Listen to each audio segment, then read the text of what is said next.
आज के इस वीडियो में हम लोग पृथ्वी के सभी ग्रहों के बारे में जानेंगे। तो चलिए शुरू करते हैं। साथियों, हमारे सोलर सिस्टम में मरकरी, वीनस, अर्थ, मार्स, जुपिटर, सैटर्न, यूरेनस और नेपच्यून कुल 8 ग्रह हैं और उन सभी के कई चांद भी मौजूद हैं। लेकिन इनमें से कुछ पृथ्वी की तरह चट्टानी ग्रह हैं तो कुछ गैसीय ग्रह हैं जिन पर जीवन की कोई संभावना नहीं है। लेकिन हाँ, इन गैसीय ग्रहों के कुछ चांद पर जीवन संभव हो सकता है। तो चलिए शुरू करते हैं। इन सोलर सिस्टम के 8 प्लैनेट का सफर। सबसे पहले मरकरी यानी बुध ग्रह की बात करते हैं। सूर्य के बिल्कुल नजदीक मौजूद यह ग्रह बिल्कुल सूखा और वीरान पड़ा है, जिनके पास अपना वायुमंडल भी नहीं है। बुध ग्रह की जमीन पूरी तरह से उर्वर खावर है। इसमें काफी बड़े बड़े गड्ढे हैं जो कि कई किलोमीटर तक लंबे चौड़े होने के साथ कई किलोमीटर गहरे भी होते हैं। वैज्ञानिकों के अनुसार करोड़ों साल से अनगिनत क्षुद्र ग्रह और धूमकेतु की बुध ग्रह पर टक्कर होती रहती है, जिस वजह से इतने बड़े गड्ढे बने हैं। अगर आप बुध की सतह को ध्यान से देखेंगे तो ये बिल्कुल हमारी चंद्रमा जैसी दिखेंगी। बुध ग्रह का व्यास 4879 किलोमीटर है और इसकी सतह पर मिले सबसे बड़े गड्ढे का व्यास 1550 किलोमीटर है। सूरज के सबसे पास होने और वायुमंडल न होने की वजह से बुध ग्रह पर तापमान का कोई नियंत्रण नहीं है। दिन के समय बुध ग्रह का तापमान 450 डिग्री सेल्सियस तक पहुंच जाता है और रात को इसका तापमान गिरकर -176 डिग्री सेल्सियस तक चला जाता है, यानी कि इंसान किसी भी वक्त बुध ग्रह पर कदम नहीं रख सकता। एक और मजेदार तथ्य यह है कि बुध ग्रह का गुरुत्वाकर्षण पृथ्वी के गुरुत्वाकर्षण का 38% है।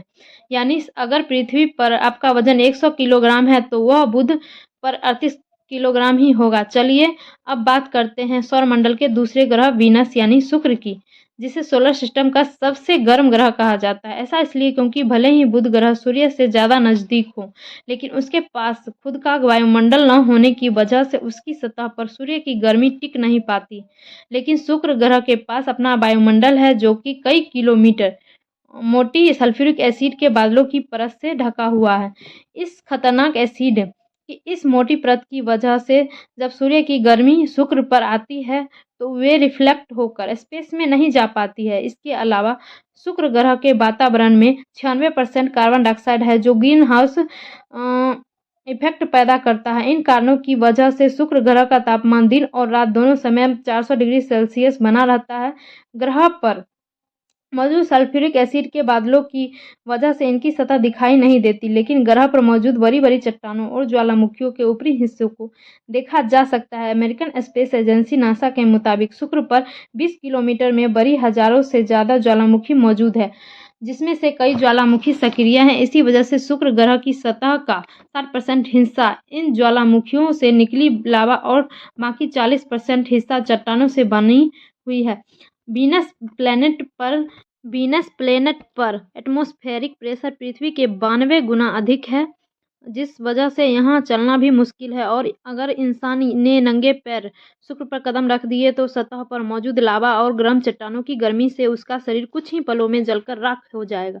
शुक्र के बाद पृथ्वी के तीसरे नंबर पर आती है इसकी सतह से तो हम रोज देखते हैं। इसलिए चलिए सीधा चलते हैं पृथ्वी की चंद्रमा पर, जो पृथ्वी के अलावा सोलर सिस्टम की इकलौती ऐसी सतह है जहां पर इंसान कदम रख चुके हैं।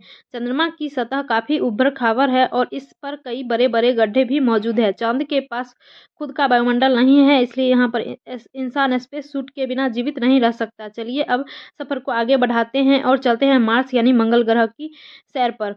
पृथ्वी के बाद सूर्य के चौथे नंबर पर आने वाली सूर्य की सतह लाल रंग की है, इसलिए इसे लाल ग्रह भी कहा जाता है। दरअसल मंगल ग्रह की जमीन में काफी मात्रा में आयरन और अन्य धात्विक खनिज पाए जाते हैं और इस आयरन का ऑक्सीकरण होने की वजह से इसकी सतह लाल है। मंगल ग्रह पर ठंडा और पतला वायुमंडल है, जिसकी वजह से सूर्य की ज्यादातर गर्मी सतह से टकराकर फिर से अंतरिक्ष पर चली जाती है और पानी ज़्यादा देर तक लिक्विड फॉर्म में नहीं रह पाता। मंगल ग्रह पर आयरन से भरी धूल के आंधी की बवंडर चलती रहती है। तापमान की बात करें तो सूर्य से दूर होने की वजह से मंगल ग्रह का औसत तापमान -55 डिग्री सेल्सियस तक रहता है। तो चलिए इस ग्रह से हम टेक ऑफ करते हैं और पहुंचते हैं सीधे हमारे सौर मंडल के 5वें ग्रह की ओर। इसके बाद बारी आती है हमारे सौर मंडल के सबसे बड़े ग्रह यानी बृहस्पति की। ये ग्रह दिखने में बहुत ही बड़ा है, लेकिन यहाँ पर एक चीज़ की कमी है जो आपको आगे पीढ़ी में पता चलने वाली है। बृहस्पति हमेशा से ही सौर मंडल में पसंदीदा ग्रह रहा है, खासकर इसके रंग बिरंगे बादलों से जो दिखने में बड़े ही आकर्षक लगते हैं। लेकिन बृहस्पति जितना बाहर से सुंदर है उतना ही ज़्यादा अंदर से खतरनाक भी है, क्योंकि यह पूरा का पूरा ग्रह ही गैसों के बड़े बड़े बादलों से बना है, जिसमें नासा के मुताबिक मोस्टली हाइड्रोजन और हीलियम मौजूद है। इसके अंदर जमीन का कोई नामो निशान तक नहीं है, यानी कि इंसानों के जीवन के लिए सबसे ज़रूरी चीज़ है ज़मीन, क्योंकि बिना ज़मीन के हम रह नहीं सकते हैं। यहाँ पर वो है ही नहीं, यानी आपने यहाँ पर उतरने की कोशिश की तो लगातार इसके घने बादलों में डूबते ही जाएंगे। यहाँ ज़्यादा समय तक जिंदा रह पाना संभव नहीं है, क्योंकि जुपिटर के इन बादलों में हवाओं की रफ्तार कई सौ किलोमीटर तक है। साथ ही इसके बादलों के बीच तापमान और दबाव बहुत ही ज़्यादा है, जहाँ किसी इंसान का कुछ सेकंड तक जीवित रह पाना भी संभव नहीं है। कई रिसर्चर तो ये भी बताती हैं कि जुपिटर की बादलों में कई जगह तापमान और दबाव इतना ज़्यादा बढ़ जाता है कि जहाँ पर मौजूद कार्बन हीरे डायमंड में बदल जाते हैं, जो कि धरती पर बहुत गहरी गहरी खदानों में पाया जाता है, वो यहाँ के वायुमंडल में ही बन जाता है। इस वीडियो के अगले पार्ट को देखने के लिए मेरे इस चैनल को लाइक, शेयर एंड सब्सक्राइब जरूर कर लें और बेल आइकन को दबाना ना भूलें।